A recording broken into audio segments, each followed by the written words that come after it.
everyone, welcome back to my channel. My name is Isabel. I'm an author, speaker, and I love to share teachings with a touch of color. Today I'm going to talk about ecology.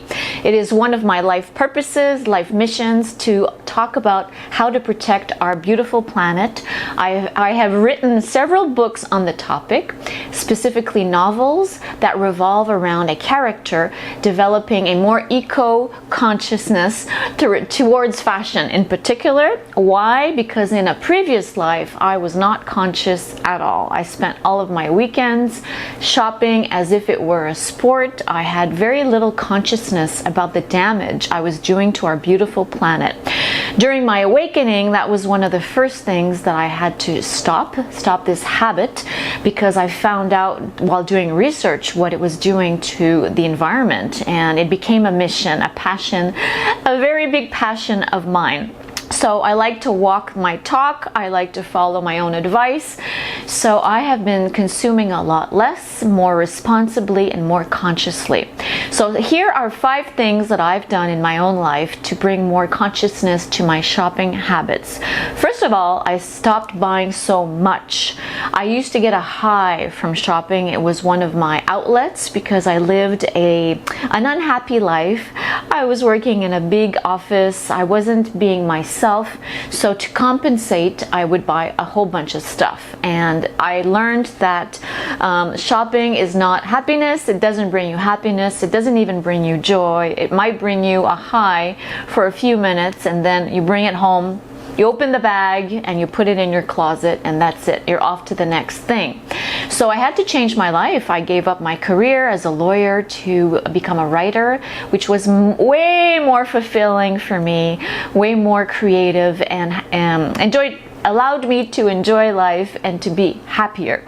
So I buy less, and when I go shopping for clothes, I first and foremost look for second-hand things. That's my first stop. I go to thrift stores, I go to vintage stores. I love looking and searching for that diamond in the rough. It's something that I've always done even as a child. I used to go through my mother's, she had this box in the basement of old clothes, old stuff, and I used to go through that, and I used to dress up. So it's something that I love to do. I know it's not for everyone, but you can find really amazing things, and I have found in the last few years clothes that still had the price from the store where it was bought. It still had the tag on it, so it means that nobody ever wore that piece, and I saved it from going to a landfill, which is amazing. So start there. You might find brand new things, brand new designer things that have never been worn. That was the case with my winter coat, which I absolutely love. I got so many compliments on my winter coat. I know it was new, it was brand new, it was never worn. So that is the one thing that I do, and if I cannot find it secondhand, I will favor a local designer, a local creator, someone local who makes things, and I will favor that above all. And then lastly, if I can't find it in those 2 places, then I will occasionally buy something new, but that's the last resort. And I can tell you that I rarely go shopping like I used to. It's no longer a sport. It's when I really need something, or if I do want to treat myself, which is very occasionally, I will again go through that 3-step process. Go to a thrift store, go to a local shop, and then if I really need or want something, I will go buy it new. But that is the exception now, and it's not the rule. I never go to fast fashion chains. I do not enter them. I used to spend my Saturday afternoons scouring the racks in them. I don't even set foot in those places anymore. I haven't in at least 4 to 5 years. I'm very proud of that. The second thing is makeup. I do not buy makeup in pharmacies and big box stores like I used to. I used to buy things, and honestly I would rarely wear these things. I would rarely wear that kind of makeup. I buy my makeup in natural health food stores because I look at the ingredients. I'm very curious about the ingredients. I favor companies that use ecological and organic ingredients. I don't put anything on my skin that is toxic and chemicals. I've put that aside, and I stopped buying things impulsively. You know, those little things at the cash when you go to the grocery store or the drugstore. I don't buy any of that anymore. I only buy my makeup in health food stores online from reputable brands that only use organic ingredients. I save a lot of money doing so, and even though some of these products might be a little bit more expensive, in the long run I'm saving money because I'm not buying as much.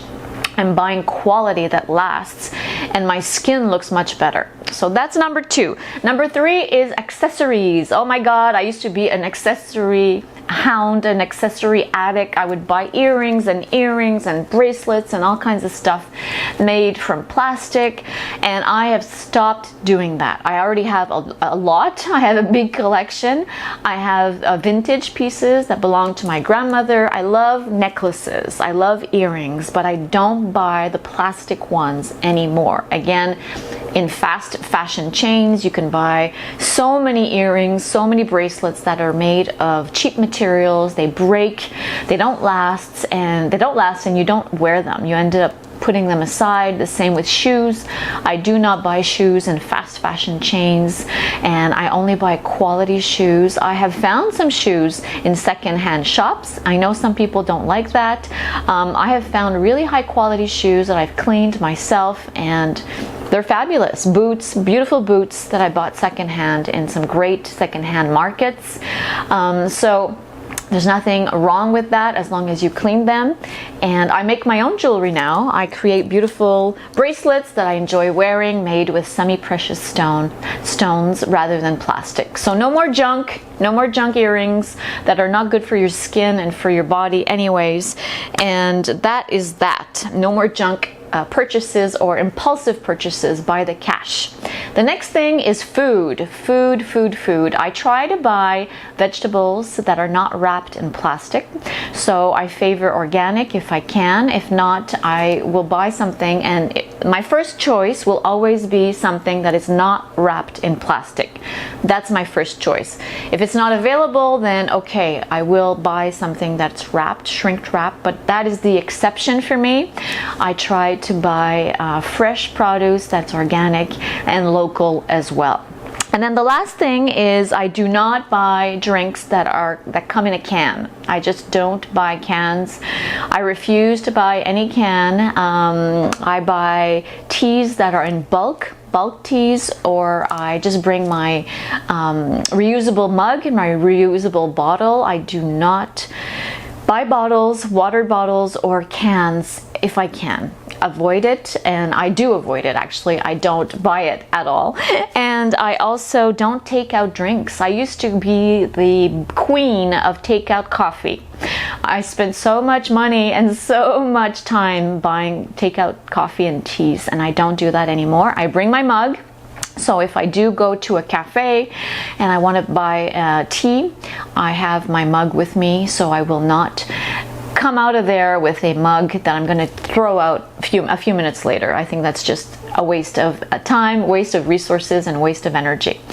So those are the 5 things that I've done to live a more eco-conscious life. I hope this is helpful to you. I hope it inspires you to make, if you just make one tiny change, 1% change, it can affect the planet for the better. So thank you so much for subscribing to my channel. Thank you so much for watching, and until next time for another video. Bye for now.